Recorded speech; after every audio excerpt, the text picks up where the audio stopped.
Noon nga pong Miyerkules, sa kasagsagan ng bagyo, ay may dumating po dito sa simbahan na mag-asawa na galing pahong Bicol.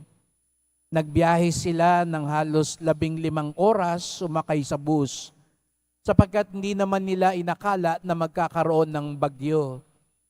At pinag-ipunan nila na magkaroon pambayad pamasahe para makaluwas sa Maynila at makapunta man lang dito sa simbahan ng Quiapo.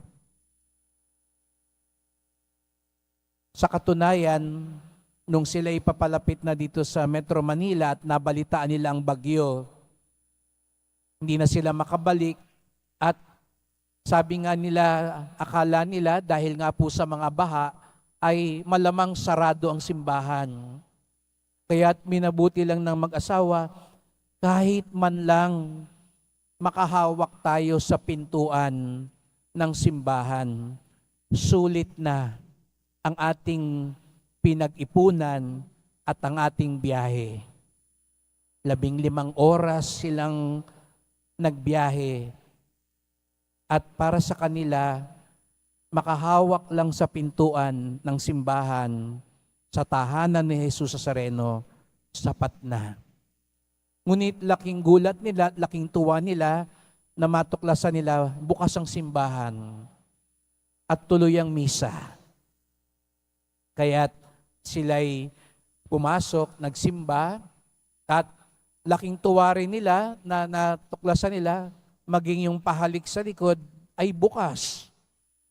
Kaya nag-uumapaw yung kanilang kagalakan. At nung sila'y napadpad dito sa may opisina, ay sila'y hinatid din para mabasbasan ng kamay ng Nazareno. Umiiyak yung mag-asawa sapagkat sabi nga nila, pintuan lang ng simbahan na lang ang inaasahan namin. Doon na lang kami, masaya na ho kami. Pero hindi namin sukat akalain. Bagamat dumating yung bagyo, nakapasok kami, nakapagsimba kami, nakalapit kami sa paan ng Senyor, nabasbasan pa kami ng kamay. Iyak ng iyak yung mag-asawa. At nung sila'y inaalok pong kumain muna, sabi nila, hindi na po, kasi babalik na ho kami sa Bicol. Biruin niyo yun, 15 oras, nagsakripisyo para lang makapunta dito at makadulog sa mahal na pong Jesus Nazareno. Ganun na lamang ang kanilang kagalakan makapasok sa kanyang tahanan. Mga kapatid, pagdasal natin na ganoon maging marubdob at sana maging dalisay ang ating debosyon. In the first reading, we heard how Jeremiah reminded the people. Yung sa unang pagbasa raw, baliktad. Yung mga tao, kumpiyansang-kumpiyansa sa templo ng Panginoon. Lulusubin na sila ng mga kaaway. Pero kumpiyansa sila. Sabi nila, we will not be defeated. This is the temple of the Lord. Jerusalem will not be conquered because we have the temple of the Lord. Sayang, maganda sana yung umpisa. Kampante sila, kumpiyansa sila, because this is the temple of the Lord. But Jeremiah said, kulang. May debosyon kayo, pero gumagawa kayo ng mali.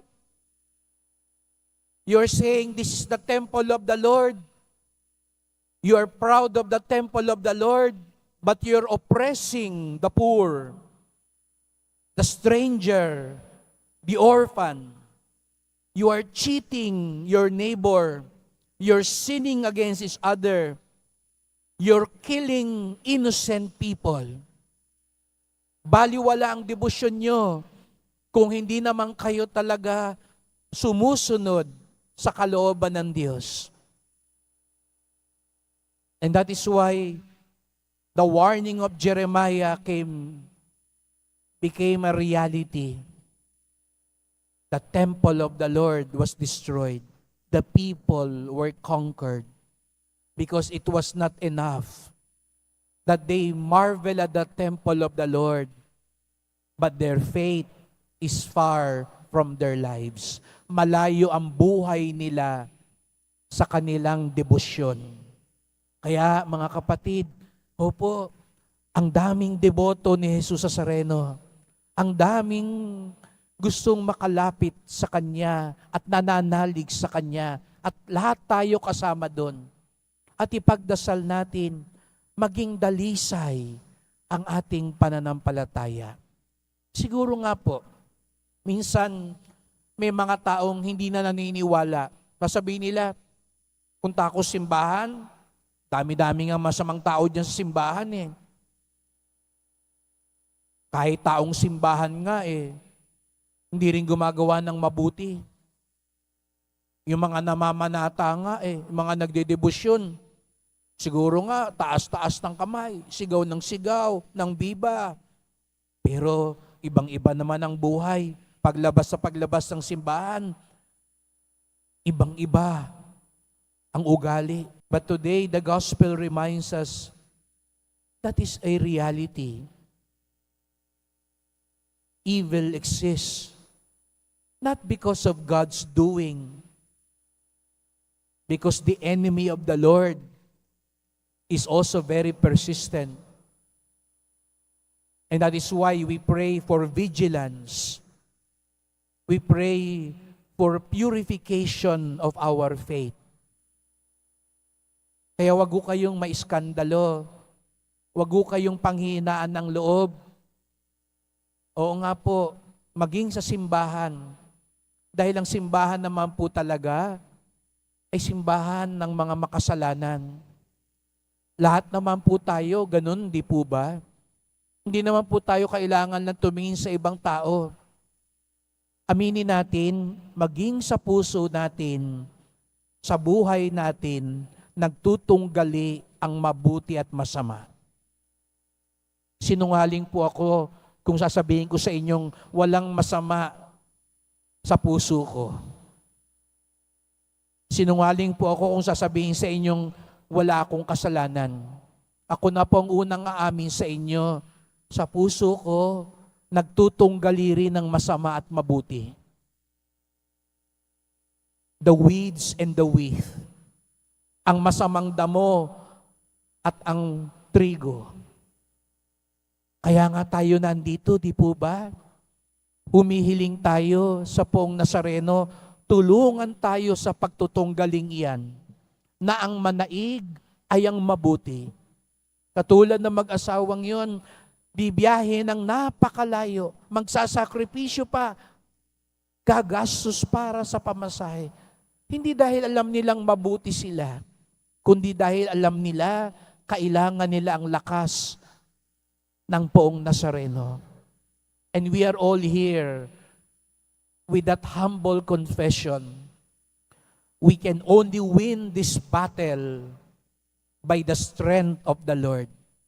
We can only overcome evil by the mercy of God. That is why earlier, that was our first prayer. Lord, have mercy. Christ, have mercy. Lord, have mercy. Kaawaan niyo po kami, Panginoon, sapagkat tayo'y mga makasalanan.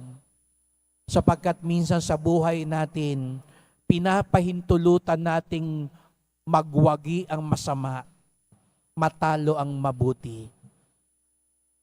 Pero naniniwala po ako, lahat ho tayo dito, gusto naman nating manalo yung mabuti, di po ba? Wala naman dito sigurong ang gusto mong manalo yung masama. Wala naman siguro dito gusto mong manalo yung bisyo.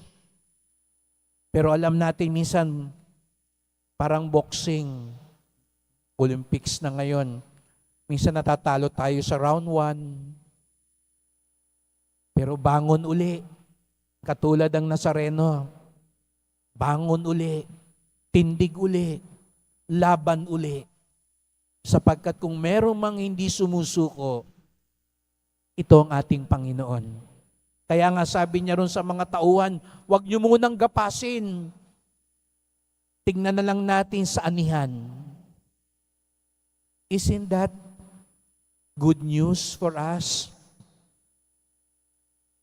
Kung gapasin na tayo ngayon, naku, patay tayo. Baka ngayon, hindi ka pa nagkukumpisal. Pag ngayon ka ginapas, naku, baka saan tayo pulutin. Kaya kagising pa ngayon. Tingnan mo ngayon katabi mo, buhay pa naman yan. No? Sabihin mo sa kanya, may pag-asa pa. Ayan, tingnan mo, ha? May pag-asa pa. Kaya ka ginising ngayon ng Pong Nazareno para sabihin sa'yo, bangon, tuloy ang laban, kaya mo yan. Lalo na kung tayo lalapit ng may taimtim na puso sa Kanya. Kaya, do not lose hope. Do not lose patience. Sometimes, we are frustrated when the evil that we want to part away lingers. Di ba na minsan nakakaano yun dahil nagsusumikap ka, pero parang hindi ka lubayan ng tukso. Hindi ka tantanan. Nagpapakabait ka, maya-maya darating yung mga marites, patutukso ka makipagchismisan. No? Nagpapakatino ka, tapos, ayan, no? Gusto mong maging mabait, tapat sa misis mo, meron naman kasi kung sino man dyan. No? May asawa na, lubayan mo na. No? Huwag mo nang tuksuhin. No? Nagsusumikap na nga maging tapat sa pamilya. Nag-iipon na nga para sa anak. Aayain mo pang mag-inuman, magsugal. Pag may lumapit sa yung ganyan, sabihin mo, lumayo ka. Nagsusumikap ako, lumalaban ako, tumitindig ako, sapagkat nandyan ang Poong Nazareno na tumutulong sa akin makabangon muli. Let us pray for that hope, to keep alive that hope in our hearts. So that unlike the people during Jeremiah's time, we could say, the temple of the Lord, but not with inconsistency. Katulad ng mag-asawang nagpunta dito, nagsakripisyo, masabi natin, this is the house of the Lord. How lovely is your dwelling place. And because of your grace and mercy, O Lord, I will not surrender. I will not give up. And I will do everything so that the good may prevail, so that the grace and mercy of God will be victorious in my life, because I am never alone in this battle. Jesus, my Lord, is with me.